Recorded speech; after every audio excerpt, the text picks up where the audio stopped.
I've always had the feeling that I needed to prove myself, like a hole in my chest that never fills, no matter how many achievements I accumulated.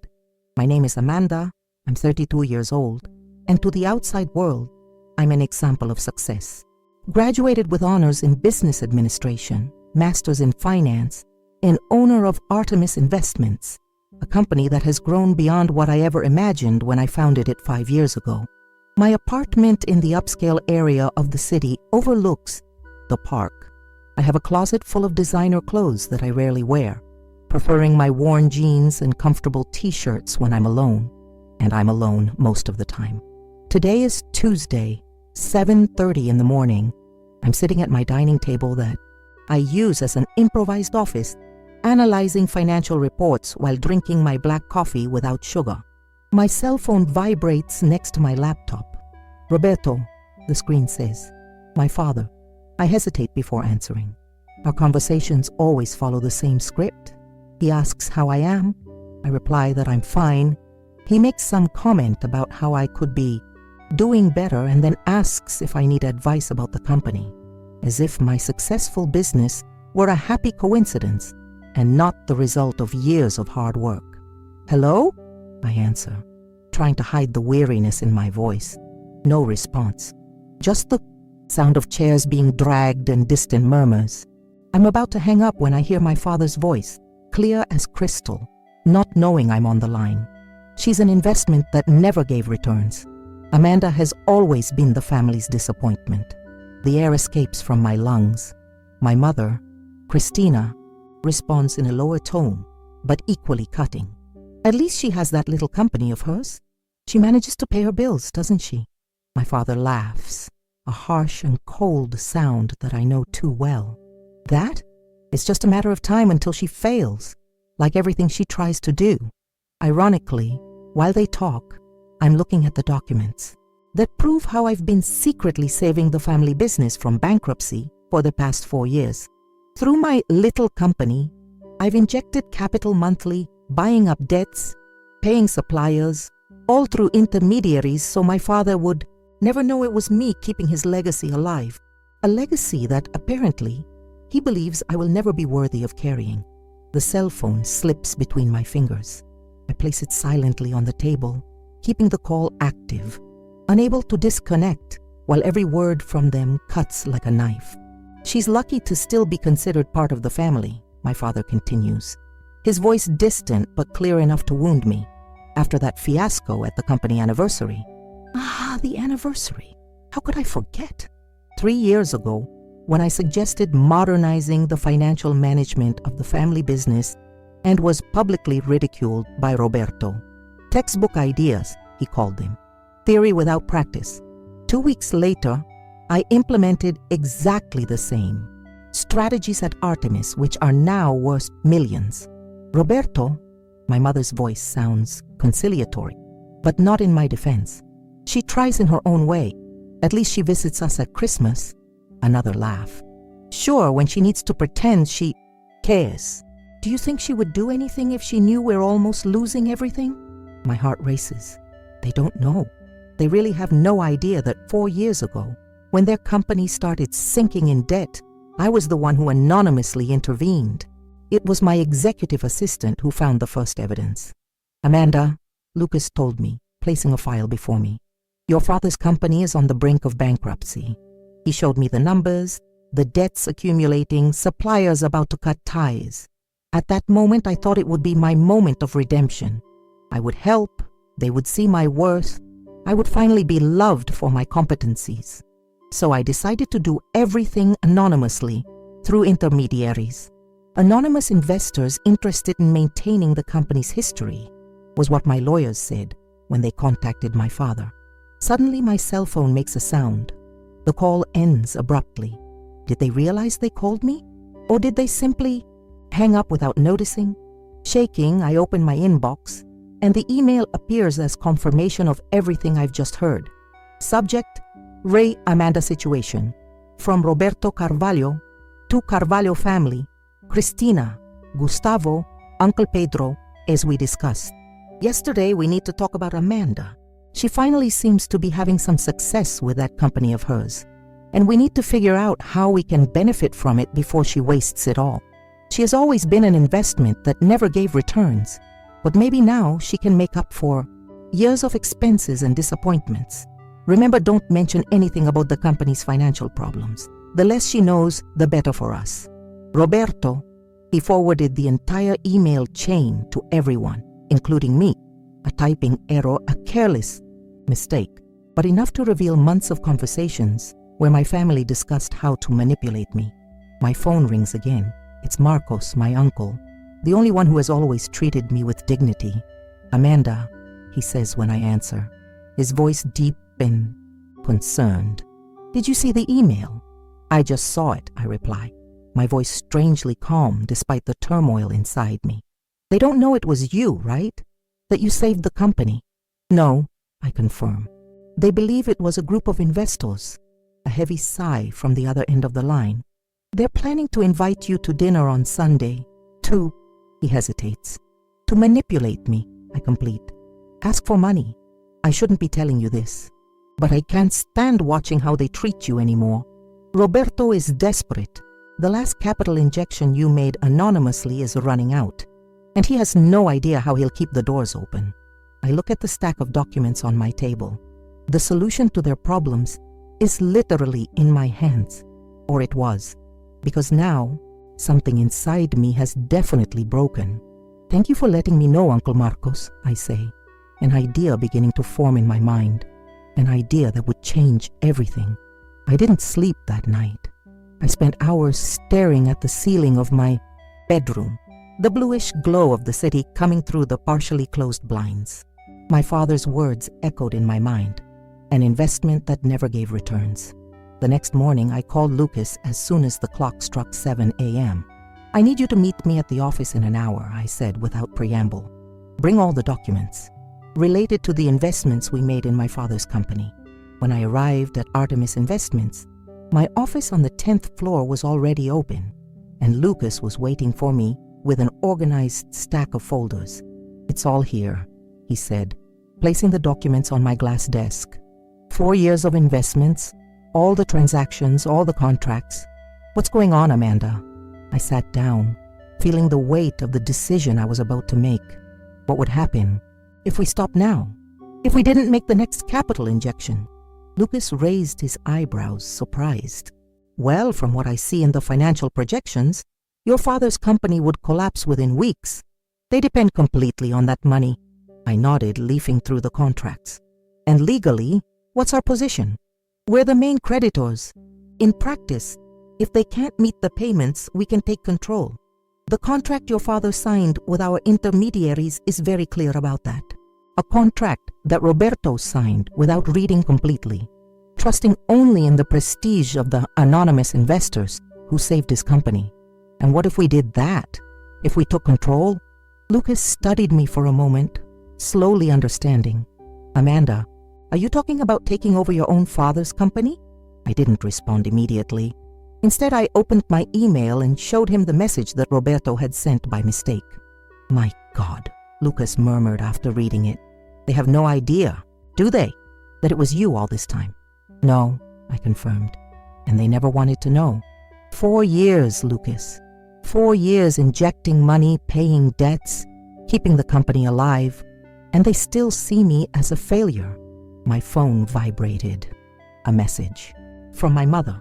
"Amanda dear, we're expecting you for dinner this Sunday. Your father has news about the company. It would be wonderful to have the whole family together. Kisses, Mom." I showed the message to Lucas. "See? It's already begun." Lucas sighed, sitting in the chair across from me. "What are you going to do?"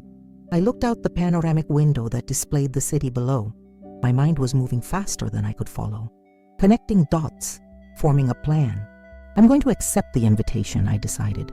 "But first, I need you to do a few things." As I explained my plan to Lucas, I felt a strange calmness enveloping me. For the first time, I wasn't reacting to my parents. I was acting on my own. On Sunday, I arrived punctually for dinner. The house where I grew up at 287 Palm Street seemed smaller than I remembered. My brother Gustavo was already there, lounging on the sofa with his usual air of superiority. "Look who showed up!" he commented when I entered. The businesswoman, too busy for family. I ignored the comment and continued to the kitchen, where my mother was preparing what smelled like roast, my favorite dish. An obvious tactic. "Amanda!" she exclaimed, as if my visit were a wonderful surprise and not something she herself had requested. "How good that you came. Your father is in the study. He wants to talk to you before dinner." I nodded and headed to Roberto's study, the room that had intimidated me so much in childhood. He was sitting behind his solid oak desk, pretending to review documents when I entered. "Amanda," he said, standing up with a smile that didn't reach his eyes. "Thank you for coming." "Of course, Dad," I replied, keeping my expression neutral. "Mom said you wanted to talk." He gestured for me to sit and began talking about the company, about market challenges, about how it was staying stable despite the economy. Lies. With every word, I confirmed. He had no idea that I knew the truth. Finally, he got to the point. "Actually, I was thinking, with your experience in investments, maybe you could give us a hand. You know, a temporary loan, a partnership between father and daughter." It was at that moment that I placed a sealed envelope on the table. "What is this?" he asked, confused. "Open it," I replied simply.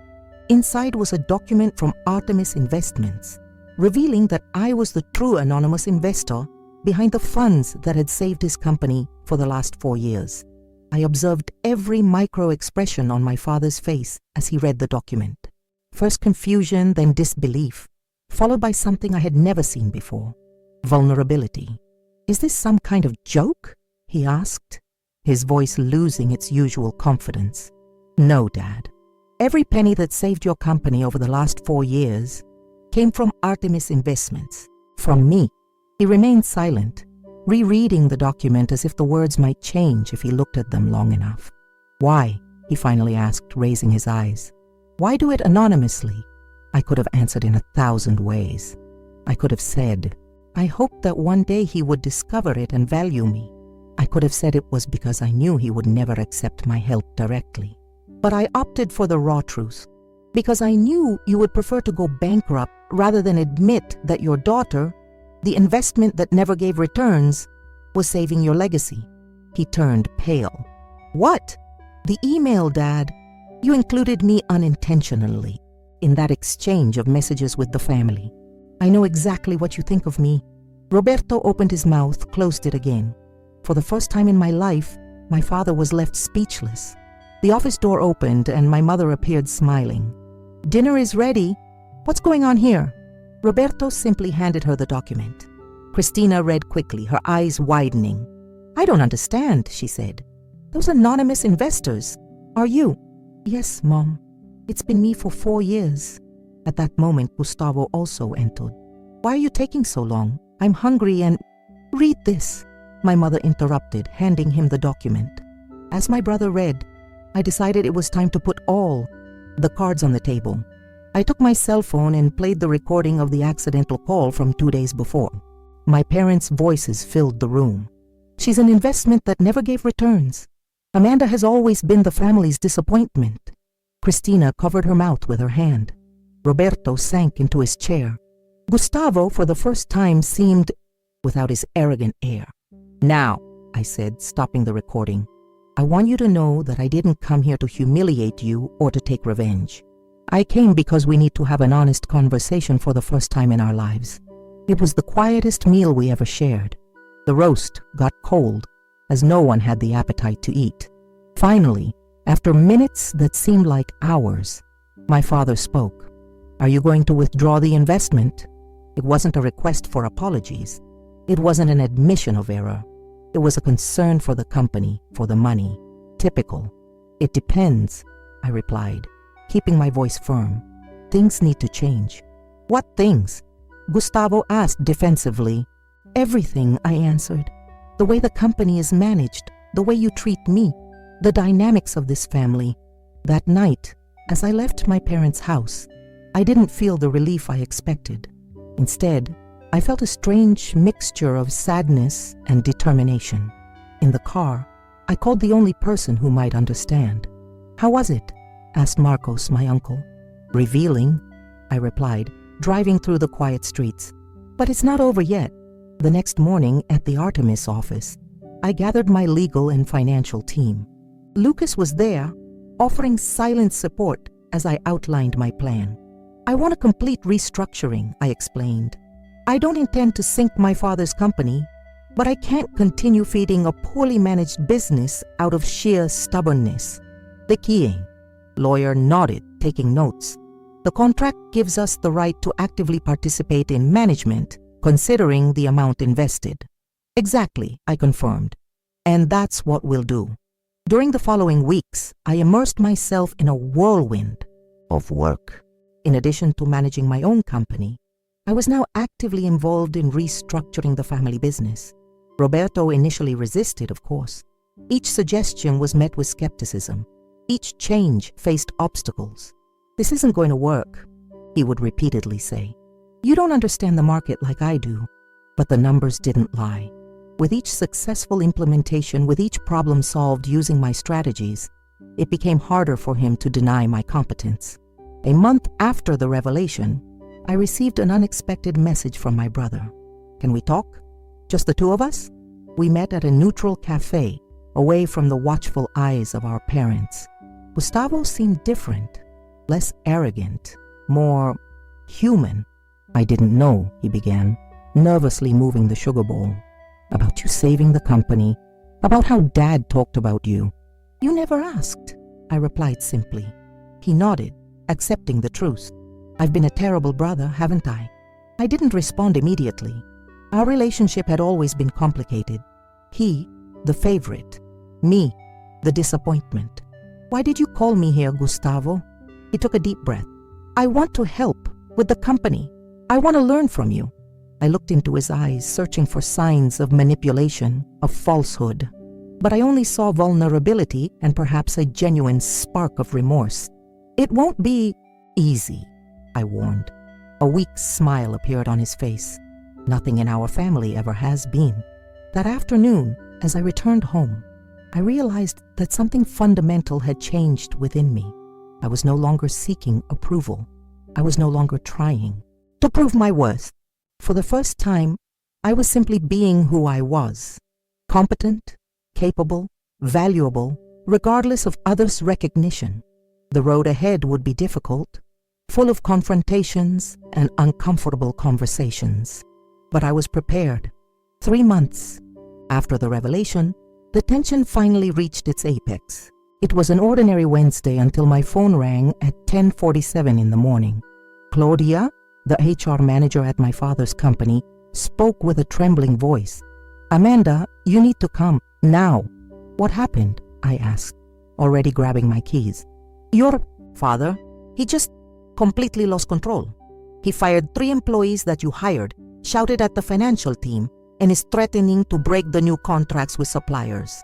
I drove as if my life depended on it. When I arrived at the company, chaos had taken hold.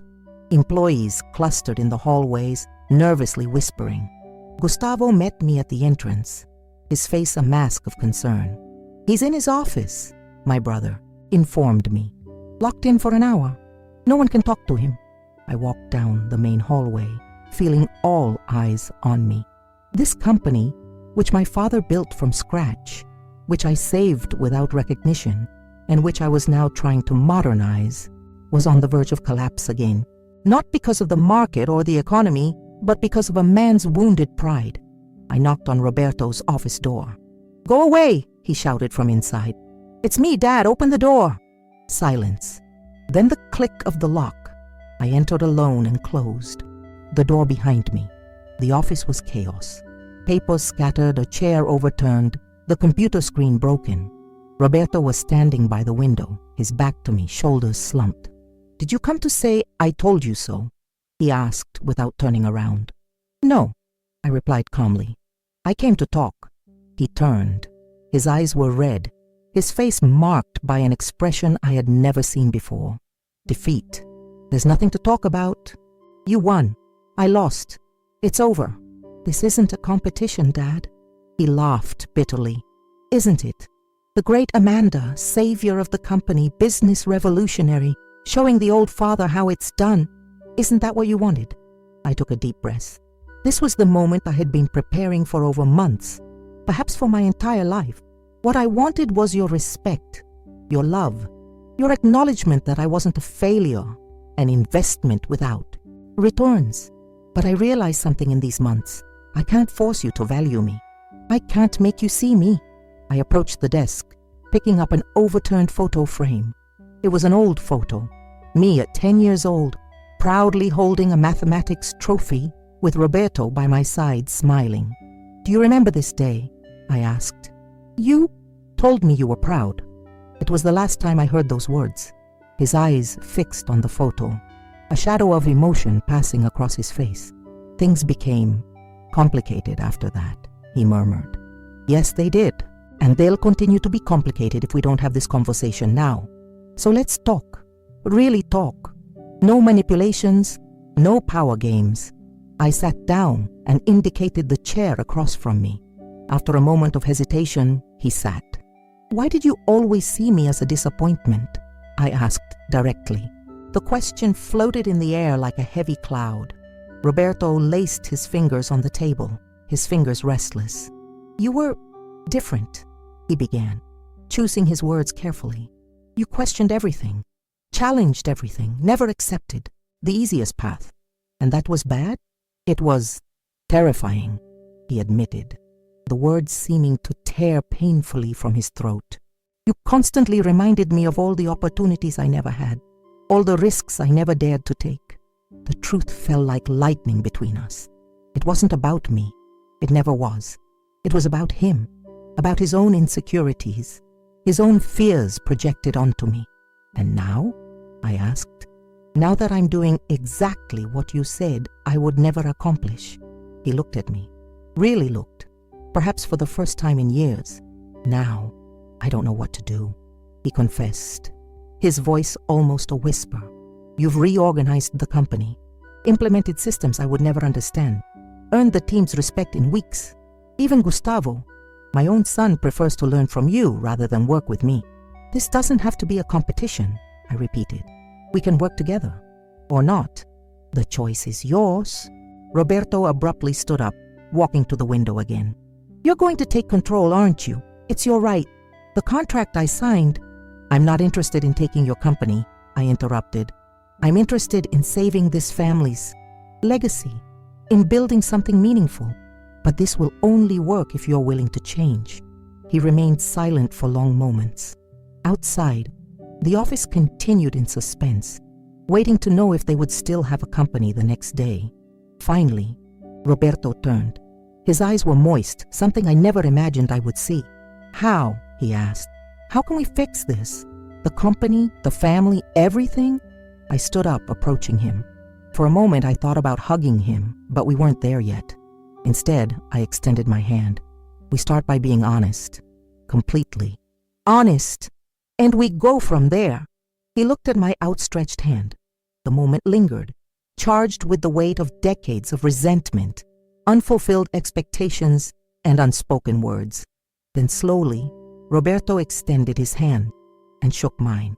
In that handshake, I felt the beginning of something new, not an immediate reconciliation. Deep scars don't heal overnight. Not a happy ending. Real life rarely offers those. But a beginning. A mutual acknowledgement that the past didn't need to define our future. We left the office together, facing the anxious crowd of employees. Roberto cleared his throat and did something I never imagined he would do. I apologize for today's behavior, he said, his voice firm. From now on, we will work to build a better company, under the joint leadership of myself and my daughter, Amanda. The words "my daughter" never sounded so sweet. The following months were a delicate balance between professional and personal reconstruction. The company began to change, not overnight, but gradually, like a ship modifying its course. We implemented new systems, modernized processes, rebuilt bridges with suppliers and clients. Roberto occasionally resisted, but less and less. Instead of opposing frontally, he began to ask questions, to listen to the answers, even to offer valuable perspectives based on his decades of experience. I never thought I'd see Dad accept a suggestion from you without arguing, Gustavo commented to me one afternoon as we reviewed financial projections together. Neither did I admitted, still surprised by the evolution. But people can change when they want to. My brother nodded, his face suddenly serious. Amanda, I never properly apologized to you for years of behaving like an idiot, for not really seeing you. You don't have to. Yes, I do, he interrupted. It was always easier to accept Dad's view than to form my own. I was a coward. The arrogant Gustavo I had known my whole life would never have admitted something like this. This new Gustavo, vulnerable and sincere, was someone I could actually build a relationship with. We're learning together, I replied, offering him a genuine smile. At home, things moved more slowly. My mother invited me to lunch one day, just the two of us. We sat in a small restaurant, the kind of elegant place she always preferred. You know, she began, after we were served wine, I was always so focused on being the perfect wife that I forgot to be a good mother. I wasn't expecting that confession. Cristina had always been an extension of Roberto, reinforcing his opinions, supporting his decisions. Why are you telling me this now? I asked. She looked out the window for a moment, her fingers fidgeting with the napkin. Because I realized I almost lost you. You became this incredibly strong and successful woman, and I was so busy pleasing your father that I didn't see what was happening. Mom, no, she said, raising a hand. Let me finish. When I found out it was you who saved the company, who saved all of us, I understood something terrible about myself. I've been living through your father's eyes for so long that I forgot to have my own. For the first time, I saw my mother not as an antagonist or accomplice, but as a woman who had made her own concessions, who had made her own difficult choices. It didn't justify what she had done to me, but it helped me understand her. On a Tuesday morning, 6 months after the confrontation in the office, Roberto asked to meet with me alone. I want to show you something, he said, driving to a building I didn't recognize in the city center. It was an old renovated warehouse with large windows and open spaces. What is this place? I asked as we walked through the empty spaces. This, he replied with a gleam in his eyes I hadn't seen in years, could be the new home of our company. A space for the expansion you've been proposing. I stopped, surprised. You've been seriously considering the expansion? The numbers don't lie, Amanda. Your projections, your plans, they make sense. More than sense, they're brilliant. He paused, clearly struggling to find the right words. Like you, something loosened in my chest, a knot that had been there for so long that I had forgotten what it was like to breathe without it. I was thinking, he continued, suddenly interested in the view from the window, avoiding my eyes, that we could rename the company. Rename it. Yes, Artemis Carvalho, a new beginning. The proposal left me speechless. It wasn't just professional recognition. It was much more.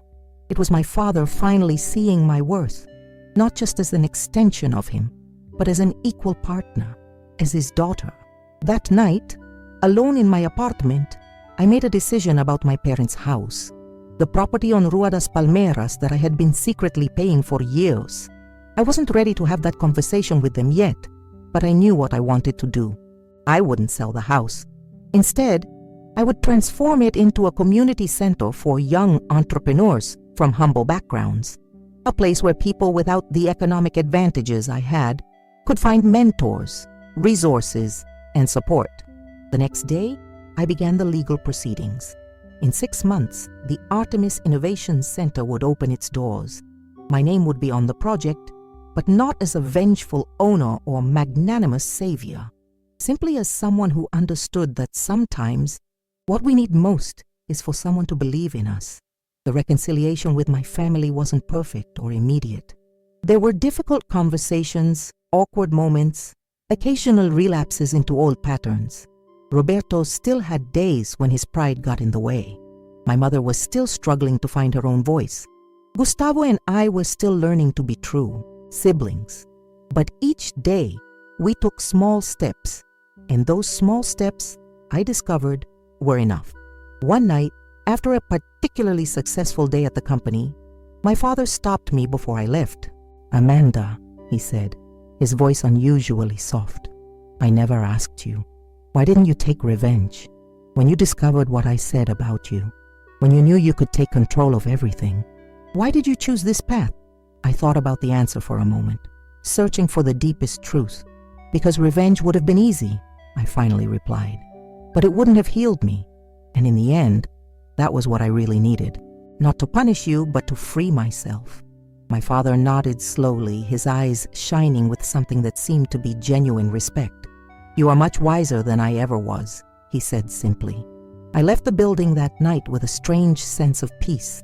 The hole in my chest, that emptiness I had tried to fill with achievements and external recognition for so long, was finally beginning to close. Not because of my father's words, not because of external approval, but because I finally understood. My worth never depended on his recognition. It was always there, waiting for me to discover it myself.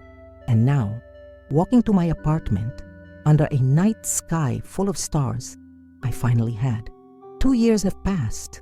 It's a radiant spring Saturday, and I'm walking the halls of the Artemis Innovation Center, observing the concentrated faces of young entrepreneurs working on their projects. The building that was once my childhood home, that space loaded with painful memories, now vibrates with possibilities. Miss Amanda, a young woman of about 20, stops me with a shy smile. I wanted to thank you. The mentorship program changed my life. Last week I got my first investment. I return her smile, remembering my own beginnings. The merit is yours. I just provided the space. No, you provided much more, she insists. You showed us that it's possible. As we continue talking about her project, I see my father enter the building. Roberto no longer walks with the arrogance of before. There's a humility in his posture that still surprises me. Even after these years, he approaches slowly, respecting my conversation. When we finish, the young entrepreneur says goodbye enthusiastically. She seems promising, my father comments, watching her walk away. She is, I confirm. She reminds me of myself at her age, full of ideas and determination, but with no one who really believed in her. Roberto nods, the weight of those words evident in his expression. Ready for the official inauguration? Today is a special day. Although the center has been operating for almost a year, this is the formal opening ceremony with local authorities, press, and most importantly to me, all the young people who have found a home here. As ready as I can be, I respond, nervously, adjusting my blazer. In the backyard, now transformed into an event space, chairs are arranged in a semicircle. My mother is helping with the final decoration details, something I would never have imagined 2 years ago. Gustavo is animatedly conversing with some of the program mentors, sharing his experience in financial management. My uncle Marcos, who never stopped believing in me, is sitting in the front row, his eyes shining with undisguised pride. It's time, says Lucas, who remains my right hand at Artemis Carvalho, and now also in this project. I climb to the small, improvised podium, looking at the expectant faces. There are cameras, there are journalists, but they're not who matter to me today. A few years ago, I begin, my voice firmer than I expected. I felt invisible, as if my achievements, my efforts, my very existence went unnoticed by those who mattered most. I see my father slightly lower his head, but I continue. I discovered that many feel this way, invisible, unvalued, as if everything they do is never enough. This center was born from that understanding. It's not just a workspace or a mentorship program. It's a reminder that we all deserve to be seen, that we all have value, that we can all transform pain into purpose. As I continue my speech, I notice how my parents hold hands. It's not a gesture of appearance, as so many times in the past, but of authentic mutual support. My mother has found her voice in these years, returning to university to complete the degree she abandoned when she got married. Roberto has learned to listen, really listen, not just to her, but to all of us. Later, when the speeches are over and the guests are enjoying the cocktail, Roberto approaches me with a small box in his hands. I wanted to give you this, he says, extending it to me. I found it recently. reorganizing some old papers. Inside is a child's drawing, clearly made by me at 6 or 7 years old. It shows a little girl holding what appears to be a calculator next to a tall man with an exaggerated smile. Dad and I working together says in childish letters at the bottom. You always wanted it, didn't you? He asks softly. To work together, to be recognized. I feel a lump in my throat as I nod. More than you can imagine. I'm sorry it took me so long to understand, he says, his voice broken with emotion. I was so busy trying to show you what I knew that I didn't stop to learn what you could teach me. I look around at this space transformed by forgiveness and renewal, at the lives touched by what we built from the ashes of our broken relationship. We got here together, I reply, carefully storing the drawing. That's what matters now. That night, after everyone has gone, I stay alone in the center's courtyard. The stars shine intensely in the clear sky, and I think about the long road traveled, about the girl who yearned for recognition, about the young woman who built an empire to prove herself, about the woman who finally understood that her worth never depended on external validation. My phone vibrates with a message. It's from the young entrepreneur who had thanked me earlier. Thank you for showing us that second chances aren't just for projects, but also for people and relationships. Your story inspires us all. I smile in the darkness. This is the true legacy I want to leave. Not buildings or fortunes, but the understanding that even the deepest wounds can heal.